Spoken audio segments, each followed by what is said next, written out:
പുതിയൊരു വീഡിയോയിലേക്ക് എല്ലാ മാന്യ പ്രേക്ഷകർക്കും സ്വാഗതം. ഇന്ന് ഞാൻ നിങ്ങളുമായി പങ്കുവെക്കുന്ന അപ്ഡേറ്റ് ഇന്ന് കഴിഞ്ഞ ഡൈനാമൈറ്റ് വീക്കിലി എപ്പിസോഡിൽ AEW ഓണറായ ടോണി ഖാനെ എലീറ്റ് ഗ്രൂപ്പ് ആക്രമിക്കാനുള്ള കാരണം എന്തായിരുന്നു എന്നുള്ളതിനെ സംബന്ധിച്ചാണ്. അപ്പോൾ നമുക്ക് ആദ്യം ആ ഒരു സെഗ്മെൻറ്റിൽ എന്താണ് സംഭവിച്ചത് എന്ന് നോക്കാം. AEWയിൽ നിന്ന് പുറത്താക്കപ്പെട്ട റെസ്ലറായ ജാക്ക് പെരിയുടെ ഒരു തിരിച്ചറിവ് നടന്നിരുന്ന ഒരു ഡൈനാമൈറ്റ് എപ്പിസോഡായിരുന്നു. ഇതിനു മുൻപത്തെ ഡൈനാസ്റ്റി പേപ്പർവ്യൂയിലൂടെയാണ് ആ ഒരു സർപ്രൈസ് റിട്ടേൺ ജാക്ക് പെരി നടത്തിയത്.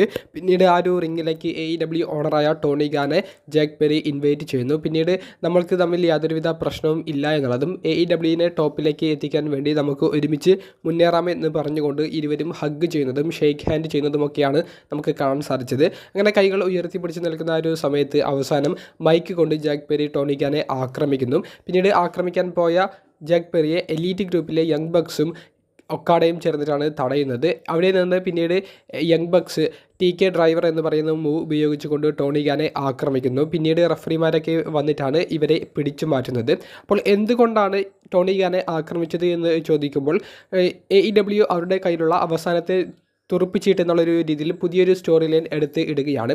അത് നമ്മൾ TNA റെസ്ലിങ്ങിലും WWE ഒക്കെ കണ്ടിട്ടുള്ള അതോറിറ്റിയെ കേന്ദ്രീകരിച്ചിട്ടുള്ള ഒരു സ്റ്റോറിയാണ്. ഇവിടെ ഫേസ് ക്യാരക്ടറായിട്ട് നിൽക്കുന്നത് അതോറിറ്റിയാണ്, ടോണി ഖാനാണ്. അപ്പോൾ ഇവർക്കെതിരെ നിൽക്കുന്ന എലീറ്റ് എന്ന് പറയുന്ന ഗ്രൂപ്പാണ് ഹീലായിട്ട് നിൽക്കുന്നത്. അപ്പം ഈ ടോണി ഖാനെ സപ്പോർട്ട് ചെയ്യാൻ വേണ്ടി ടോണി ഖാൻ കുറച്ച് റെസ്ലേഴ്സിനെ സെലക്ട് ചെയ്യും. അവർ കമ്പനിയുടെ ടോപ്പ് റെസ്ലേഴ്സ് ആയിരിക്കും. അങ്ങനെയുള്ള ഒരു മത്സരമൊക്കെ ഇനി വരുന്ന ഡബിൾ ഓർ നത്തിങ്ങിലൊക്കെ നമുക്ക് പ്രതീക്ഷിക്കാവുന്നതാണ്. അപ്പോൾ റേറ്റിംഗ്സ് ഉയർത്താൻ വേണ്ടി അവരുടെ ഒരു ടോപ്പ് സ്റ്റോറി എന്നുള്ളൊരു രീതിയിൽ ടോണി ഖാനെ വരെ പുറത്തേക്ക് ഇറക്കിക്കൊണ്ടുള്ള ഒരു സ്റ്റോറിക്കാണ് ഇനി മുൻതൂക്കം കൊടുക്കുന്നത്.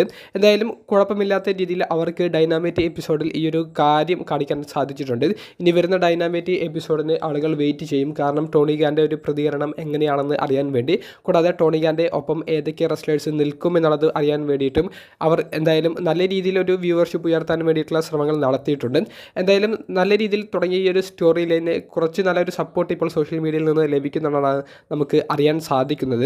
നിങ്ങളുടെ അഭിപ്രായത്തിൽ ടോണി ഖാനെയും കൂടി ഉൾപ്പെടുത്തിക്കൊണ്ട് AEW ഇപ്പോൾ ചെയ്യുന്ന ഈ ഒരു സ്റ്റോറി അത് WWE കോപ്പിയാണെന്ന് നമുക്ക് പറയാമെങ്കിലും അവർ ചെയ്തിട്ടുള്ളത് ഒരു ഡിഫറൻറ്റ് ആംഗിളിലൂടെയാണ്. അതിനെ സംബന്ധിച്ചുള്ള നിങ്ങളുടെ അഭിപ്രായങ്ങൾ കമൻറ്റ് ബോക്സിൽ ഒന്ന് രേഖപ്പെടുത്തുക. അപ്പോൾ അടുത്തൊരു വീഡിയോയുമായി കാണുന്നത് വരെ ബൈ.